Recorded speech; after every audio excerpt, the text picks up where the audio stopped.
Good evening to all of you friends. Last lecture या इससे पहले भी मैंने बताया हुआ था कि हम लोग जो एक नया क्लास शेड्यूल जारी किया हुआ था उसके अकॉर्डिंग जो क्लास को हम लोगों ने डिस्ट्रीब्यूट किया हुआ था उसमें डेज के अकॉर्डिंग मंडे को कौन सी क्लास चलेगी, ट्यूसडे को मंडे टू सैटरडे तक। तो हम लोगों ने किस पे डिस्कस किया हुआ था। अभी सितंबर के मंथ में हम लोग थोड़ा सा 20-20 में अल्टरनेट कह लें या कंटिन्यू नहीं हो सकती क्लासेस, लेकिन फिर भी जो क्लासेस होंगी उनका मैंने एक शेड्यूल जारी किया हुआ था। तो उसमें क्या था, मंडे को यूपी टेट और मंडे एंड ट्यूसडे को यूपी टेट और यूपी टेट की मंडे को मैथमेटिक्स, यूपी टेट्स के अकॉर्डिंग यूपी टेट के अंदर ही उसमें से हम लोग क्या करेंगे, जूनियर और प्राइमरी का जो है मैथमेटिक्स उसको कवर करेंगे। और फिर उसके बाद जो नेक्स्ट डे होगा उसमें साइंस कवर करेंगे। आगे के जो 2 डेज होंगे उसमें हम लोग इंटरमीडिएट की मैथमेटिक्स कवर करेंगे, उसके आगे कंटिन्यू करेंगे। ठीक है, तो आज का जो टॉपिक है, बेसिकली आज के टॉपिक में हम लोग क्या करेंगे, मैथमेटिक्स के बारे में डिस्कस करेंगे। और एक चीज़ और आप लोगों को मैं बता दूं फ्रेंड्स कि आज के टॉपिक में मैथमेटिक्स जो एक नॉर्मल जो जनरल मैथमेटिक्स होगी यूपी टेट से रिलेटेड, जिसमें से प्राइमरी और जूनियर का जो सुपर टेट है उससे भी रिलेटेड जो क्वेश्चंस होंगे हम लोग आज बेसिक स्टार्ट करेंगे। और उसके अलावा आज के लेक्चर में हम लोग डीएलएड, क्योंकि जो कुछ बच्चे हैं वो डीएलएड के जिसमें से जिनकी बैक लगी हुई है, तो बैक के क्वेश्चंस को भी हम लास्ट में क्या करेंगे, कवर करने की कोशिश करेंगे। तो जो नॉर्मल एक लेक्चर होगा उतना तो होगा ही, उससे आगे जो 15-20 मिनट के लेक्चर्स और बढ़ जाएगा, तो उनके जितने भी क्वेश्चंस हैं जिससे कि एक दिन बाद जब उनका एग्जाम हो तो उससे उनको कुछ बेनिफिट मिल सके। ठीक, तो स्टार्ट करते हैं हम लोग। सबसे पहले हम लोग यूपी टेट का जो है कॉन्सेप्ट लेकर के चलेंगे और हम लोग नंबर सिस्टम पे बात करेंगे। Number system, okay. Number system का मतलब हो गया संख्या से रिलेटेड, संख्या पद्धति। इसमें हम लोग नंबर के बारे में डिस्कस करेंगे, कौन कौन सी नंबर्स हम लोग इसमें इंक्लूड करेंगे। जनरली होता है कि नंबर्स क्या होती हैं, तो नंबर्स को अगर हम लोग यहाँ पे बात करें तो हम लोग क्या कर सकते हैं, सबसे पहले जिस पे हम लोग सबसे ज्यादा काम करेंगे वो एक होगी, सबसे मेन जो होगी संख्या वो क्या होगी, वास्तविक संख्या होगी। ओके, वास्तविक संख्या। और इसी जो हमारा कैलकुलेशन मेन होगा, इसी वास्तविक संख्या से क्या होगा, थोड़ा सा एक नंबर आएगी प्राकृतिक संख्या। ओके, क्या होगी, प्राकृतिक संख्या, जिसको हम लोग प्राकृतिक संख्या मतलब होता है नेचर में जितनी भी चीजें हम लोग यूज करते हैं जनरली 1 2 3 4 5 6 8 10 20 200 1000 500, वो सब क्या होती है, वो नेचर में इन्वॉल्व होती हैं। तो ऐसी नंबर्स को हम लोग क्या बोलते हैं, नेचुरल नंबर बोलते हैं, प्राकृतिक, जिनको हम लोग जनरली अपने डेली लाइफ में यूज करते हैं। ठीक है, तो उसको बोलेंगे, क्या बोलेंगे, प्राकृतिक संख्या बोलेंगे। अब इसी प्राकृतिक संख्या को मेरे प्यारे दोस्तों डिवाइड किया गया है सबसे पहले सम संख्या में, ओके, और एक विषम संख्या में। सम संख्या में फिर से मैं एक बार रिकॉल करता हूं, वास्तविक संख्या, इसके बारे में हम लोग अभी आगे पढ़ेंगे बाद में। वास्तविक संख्या क्योंकि बहुत ही अब्रॉड है, मैंने बात की हुई थी जब भी मैंने स्टार्ट किया हुआ लेक्चर्स, मैंने ये कहा हुआ था कि हम लोग छोटी छोटी आसान चीजों को पढ़ेंगे। जब हमारे दिमाग में हमारे पास आसान चीजों का स्टोरेज बहुत ज्यादा हो जाएगा तो हम कठिन चीजों को समझने लगेंगे। तो एक्चुअली में बहुत हाई लेवल का एग्जाम तो नहीं है, अगर हाई लेवल का एग्जाम होता तो वहां पे हम लोग क्या करते, कॉन्सेप्ट को और क्लियर करते। तो यहाँ पे कॉन्सेप्ट तो क्लियर मैं करूंगा ही, लेकिन अब इतना डेप्थ में जाने की अभी जरूरत नहीं है कि हम रियल नंबर के जो है उसकी थ्योरम्स को पढ़ेंगे हम लोग, थोड़ा सा इसको और कवर कर लें तो हम लोग क्या करेंगे, परिमेय संख्या भी पढ़ेंगे। लेकिन आज हम लोग क्या करें, केवल और केवल प्राकृतिक संख्या देखेंगे। प्राकृतिक संख्या को तोड़ते हैं तो प्राकृतिक संख्या में कौन कौन सी संख्या इंक्लूड होती है, इन्वॉल्व होती है, सम संख्या भी होती है, विषम भी संख्या होती है, और एक होती है जिसको बोलते हैं रूढ़ संख्या। ओके, इस रूढ़ संख्या को हम लोग थोड़ा सा और क्लियर करते हैं, इंग्लिश टर्मिनोलॉजी का यूज करते हैं। क्या यूज करते हैं? सबसे पहले तो हम लोग सम संख्या देख लेते हैं। सम संख्या, तो सम संख्या होती क्या है दोस्तों? ऑल दोज नेचुरल नंबर, वो सभी प्राकृतिक संख्याएं जिनका 2 से भाग चला जाता है। ठीक, सम संख्या क्या है? सम संख्या भी एक प्रकार की प्राकृतिक संख्या है। सम संख्या क्या है? एक प्रकार की प्राकृतिक संख्या है। तो कहने का मतलब ये है कि वे सभी प्राकृतिक संख्याएं नेचुरल नंबर के केस में वे सभी प्राकृतिक संख्याएं जो 2 से कट जाएं, जिनका 2 से विभाजन हो जाए, जैसे इस तरीके से 2 है, 4 है, 6 है, 8 है, 10 है, 12 है, 14 है एंड सो ऑन। इस तरीके की ये जितनी भी संख्याएं हैं इनको क्या बोलेंगे? सम संख्या बोलेंगे। ठीक, इसी के इतर उल्टा वे सभी प्राकृतिक संख्याएं जो 2 से नहीं कटती हैं, जिनका विभाजन 2 से नहीं होता है, उनको क्या बोलते हैं हम लोग? विषम प्राकृतिक संख्या बोलते हैं, जनरली विषम बोलते हैं। ठीक, तो एक तो ये बात हो गई। ओके, अब हम बात करते हैं किसके बारे में बात करते हैं? रूढ़ नंबर के बारे में, जिसको हम लोग जनरली प्राइम नंबर बोलते हैं, हिंदी में बोलते हैं रूढ़ संख्या। ठीक, इसको इंग्लिश में बोलते हैं प्राइम नंबर। ठीक, क्या बोलते हैं? Prime number. तो प्राइम नंबर होती क्या है? All those number which is divided by 1 and itself. Okay, जो केवल एक और स्वयं से विभाजित होती हैं,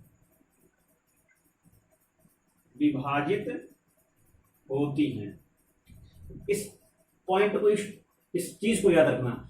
वे सभी संख्याएं जो केवल एक का मतलब क्या है? यहां पे नंबर है एक, तो एक तो होगी नहीं, यानी कि संख्या वो एक प्राइम नंबर नहीं है। एक को छोड़ करके वे सभी संख्याएं जो एक और स्वयं से, यानी कि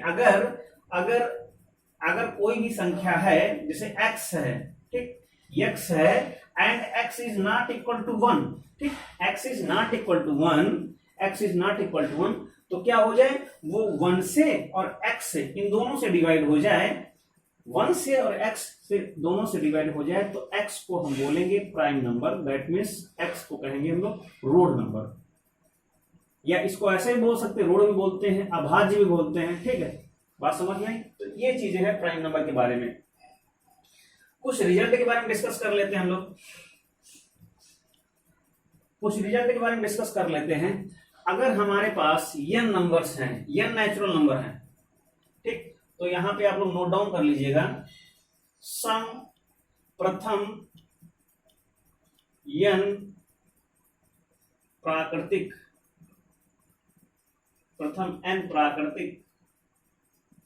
संख्याओं का योगफल n+1/2, इसको याद रख लीजिएगा। प्रथम n प्राकृतिक संख्याओं का योगफल,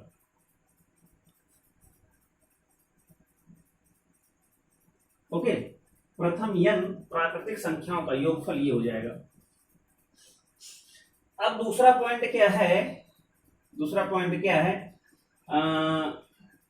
प्रथम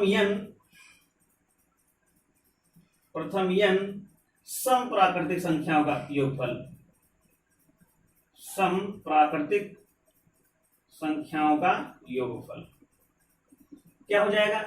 जब सम का मतलब होता है वे सभी संख्याएं जो 2 के गुणा में होती हैं, मल्टीपल में होती हैं, all those number which are in multiples of 2, उसको बोलेंगे 2 से गुणा करेंगे तो कितना आ जाएगा?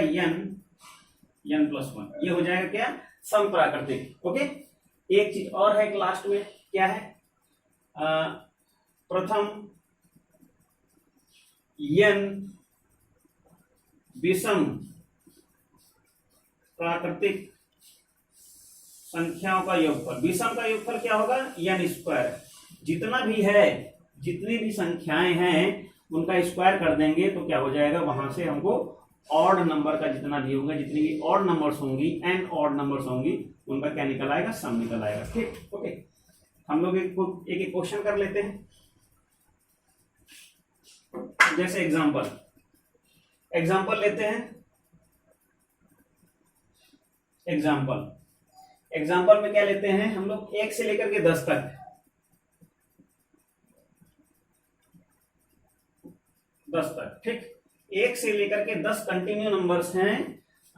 फर्स्ट 10 नेचुरल नंबर का जो सम होगा वो क्या होगा, यहाँ पे n कितना है, 10 है। तो जो हमारा फार्मूला हो जाएगा, सम जो हो जाएगा, ये जो योग होगा, योग कितना होगा, n प्लस 1/2, ठीक।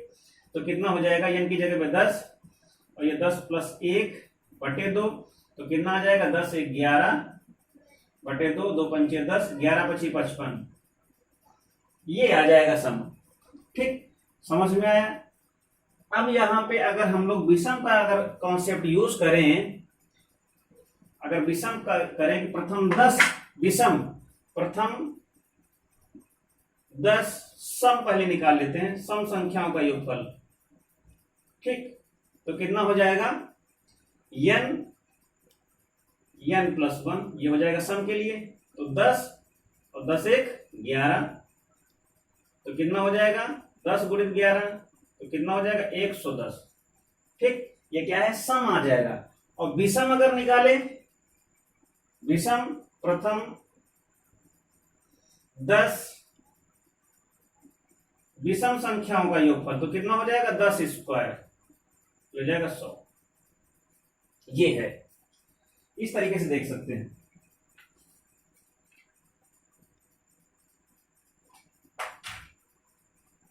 ओके, समझ में आया। तो जो भी कॉन्सेप्ट हमने बताए हैं उसी के कॉन्सेप्ट के अकॉर्डिंग ही हमको क्या करना, चलना है। तो फिलहाल आज इतना ही हम लोग रोक देते हैं यहाँ पे नंबर सिस्टम को। इसके आगे हम लोग जब नेक्स्ट लेक्चर होगा, जब भी होगा, तो उसमें क्या करेंगे हम लोग, इसी के आगे जितने भी क्वेश्चंस हैं उनकी हम लोग प्रैक्टिस करेंगे। थोड़ा सा आज उनके लिए थोड़ा सा काम करके देख लेते हैं, बता देते हैं कैसे कैसे क्वेश्चन आने हैं एग्जाम में डीएलएड के। तो डीएलएड वाले जितने भी बच्चे हैं वो तो सब देख लें।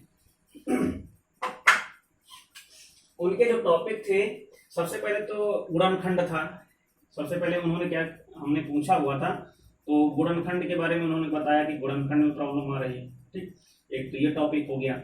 और जो दूसरा टॉपिक है वो एज से है, आयु से रिलेटेड, आयु से संबंधित। हमने वैसे पूछा है लेकिन बहुत सारे लोगों ने बताने की कोशिश नहीं की है। मैंने बार बार पूछा है कि भैया बता दो किस टॉपिक में प्रॉब्लम है, किस टॉपिक में प्रॉब्लम है, लेकिन कोई सांस लेने वाला नहीं कि हमें इसमें प्रॉब्लम है। क्यों? क्योंकि वो सोचते हैं स्टेट होंगे, परेशान होंगे, हमारे बारे में लोग जानेंगे कि हमारी भी बैक लगी हुई है, तो इसलिए बताना ही नहीं चाहते हैं। लेकिन सब गलत बातें हैं, बताना चाहिए। और एक तो ये क्वेश्चन था, एक ये क्वेश्चन है, एक क्वेश्चन और है एरिया से रिलेटेड है, स्क्वायर से, तो क्षेत्र नीति से रिलेटेड है। तो जितना उनकी भावनाओं को मैंने समझा है, तो उसी से रिलेटेड हम लोग क्या करेंगे, क्वेश्चन पे बात करेंगे, ठीक है। तो स्टार्ट करते हैं। सबसे पहले गुणनखंड के बारे में। गुणनखंड क्या करते हैं हम लोग, गुणनखंड जनरली कोई भी संख्या अगर होती है तो उसके हम क्या करते हैं, गुणनखंड करते हैं, फैक्टराइजेशन करते हैं। कोई भी दिया हुआ, अगर कोई संख्या दी हुई 12 दी है, तो उस 12 के जो गुणनखंड होंगे क्या होंगे, वो सभी संख्याएं होंगी जो 12 को पूरी तरीके से विभाजित कर दें। पहले बात को समझना कि सर बोल क्या रहे हैं। तो जैसे मैंने यहाँ पे 12 लिखा, ठीक, तो 12 लिखा, तो 12 के यानी कि गुणनखंड क्या होंगे, तो वो सभी संख्याएं, वे सभी नंबर्स जो होंगी 12 के गुणनखंड होंगे जो 12 को पूरी तरीके से विभाजित कर दें। तो सबसे पहले क्या हो जाएगा, 1 हो जाएगा, 2 हो जाएगा, 3 हो जाएगा, 4 हो जाएगा, 6 हो जाएगा और 12 हो जाएगा। ये सब के सब क्या है, 12 के फैक्टर है, ठीक। क्या है, 12 के फैक्टर हैं। तो फैक्टर का मतलब क्या होता है वो समझ में आना चाहिए। तो अगर 12 है, कोई भी संख्या दी हुई हो, तो उस संख्या के फैक्टर क्या होंगे, तो वे सभी संख्याएं होंगी जो उस संख्या को पूरी तरीके से विभाजित कर दे, तो उसको बोलेंगे हम गुणनखंड बोलेंगे, ठीक। ये तो हो गया गुणनखंड। अगर हम लोग यहाँ पे कोई नंबर लेते हैं, जैसे कि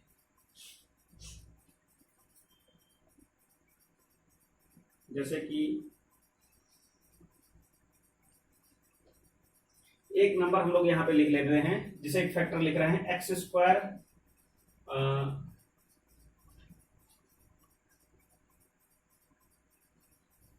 प्लस का 5x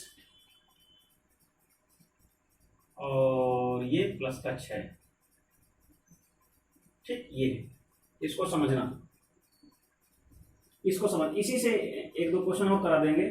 ये है लिखा हुआ है, एक क्या है, ये एक अलजेब्राइक एक्सप्रेशन दिया हुआ है, एक बीजीय व्यंजक दिया हुआ है। अब इस बीजीय व्यंजक के गुणनखंड क्या होंगे, तो करते क्या है, यहाँ पे कुछ नहीं लिखा हुआ है और यहाँ पे इन दोनों का क्या कर देते हैं, गुणा कर देते हैं, समझना। तो यहाँ पे अगर वैसे जनरली अगर देखा जाए तो इस तरीके से होता है, ax² bx and plus c, तो इन दोनों का गुणनखंड होता है। यहाँ पे इसकी जगह पे कितना लिखा हुआ, 1 लिखा है। ठीक, एक ही जगह में, तो क्या करेंगे, इन दोनों को गुणा करेंगे तो कितना हो जाएगा, 1 6, यानी कि 6 और 1 को गुणा करेंगे कितना आ जाएगा, 6 कम 6। ठीक, अब यहाँ पे ये जो 6 लिखा हुआ है, जो 6 लिखा है, इसको इस हिसाब से तोड़ देना है, इस हिसाब से तोड़ देना है कि यहाँ पे क्या है, ये 5x बन जाए। तो इसके फैक्टर कर दो, तो इसके जब फैक्टर करेंगे तो एक तो 3 होगा, एक तो 2 होगा। क्या होगा, प्राइम फैक्टर जो होगा वो क्या होगा, एक तो 3 होगा, एक 2 होगा। अब दोनों को देखो, जोड़ो तो कितना आ रहा, 5 आ रहा है ना, 3 प्लस, तो 3 प्लस 2 को जोड़ेंगे तो कितना आ जाएगा, 5 आ जाएगा। तो अब इसको इसी हिसाब से करते हैं, तो यहाँ पे क्या करेंगे, ये हो जाएगा x² एंड ये हो जाएगा 3x एंड ये हो जाएगा 2x एंड प्लस 6। इसकी जगह पे हमने कितना लिख दिया, इतना लिख दिया, आधा पोर्शन इधर आधा पोर्शन इधर। तो यहाँ से x कॉमन कर लेंगे तो x प्लस 3 हो जाएगा, यहाँ से 2 कॉमन कर लेंगे तो x प्लस 3 हो जाएगा। ठीक है, इस तरीके से हो जाएगा। अब यहाँ पे x प्लस 3 दोनों में कॉमन है, तो ये x प्लस 3 इधर हो गया, तो ये हो गया x प्लस 2। ये क्या है, ये इसके गुणनखंड है इस अलजेब्राइक एक्सप्रेशन के। क्या है, जो अलजेब्राइक एक्सप्रेशन है उसके क्या है, ये दोनों गुणनखंड है। ठीक है, बात समझ में आई। इस तरीके से एक और ले लेते हैं,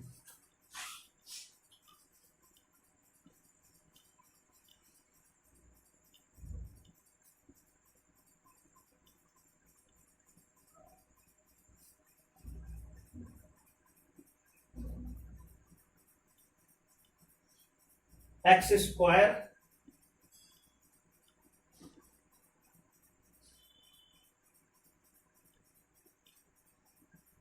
3x और माइनस का 10। ओके, ये मैंने लिया, समझना क्या किया है, इस तरीके से किया।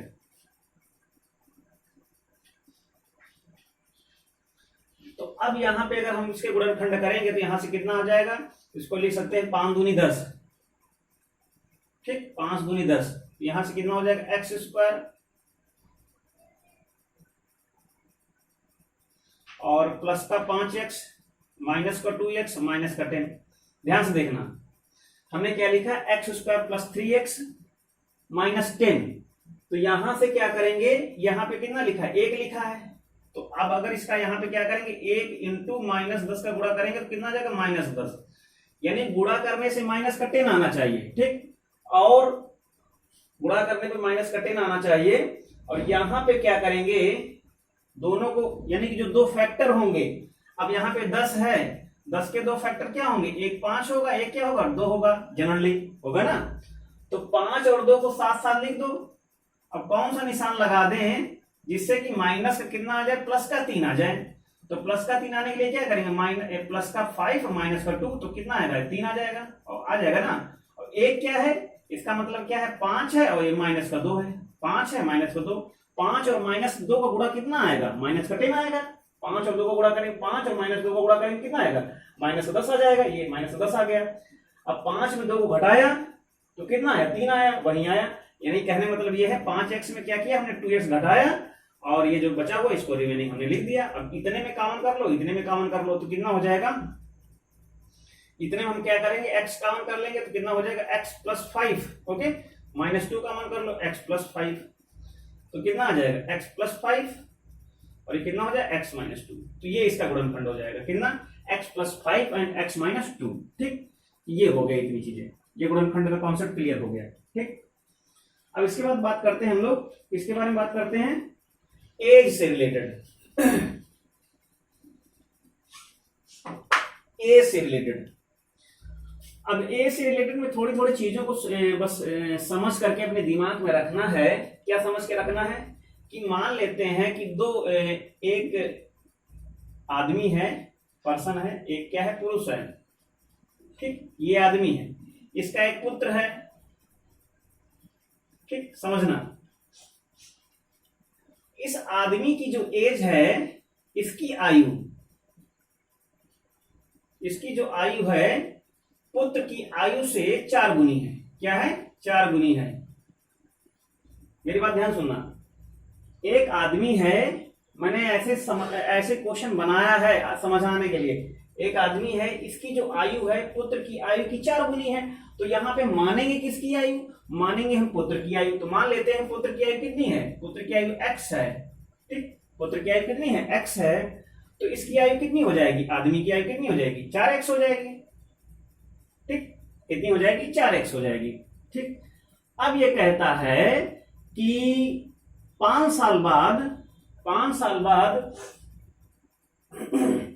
साल बाद सबसे पहले ये हमने कॉन्सेप्ट यूज किया। ठीक, क्या किया? ये हमने कॉन्सेप्ट यूज किया। 5 साल बाद तो 5 साल बाद इसकी आयु कितनी हो जाएगी? 4x।